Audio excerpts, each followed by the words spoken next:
How to create BuddyPress who viewed my profile widget. Hello everyone. In this video, we are sharing with you how to create BuddyPress who viewed my profile widget. By default, BuddyPress does not offer this feature. But you can have it with only a few simple steps. First, you need to install the Youzify plugin Lite version and activate it.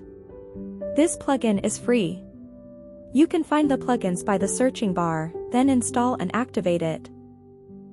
Second, you need to install and activate BuddyPress who viewed my profile. You can purchase this plugin on Youzify.com. We put the URL on this video description below. Once both plugins are activated, navigate to the Youzify panel, Extension Settings, and Who Viewed My Profile Settings.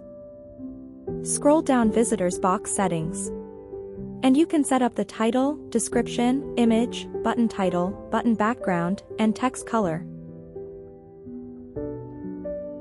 And then, go to Profile Settings, and Profile Structure. You can set this widget to show as main widget or sidebar.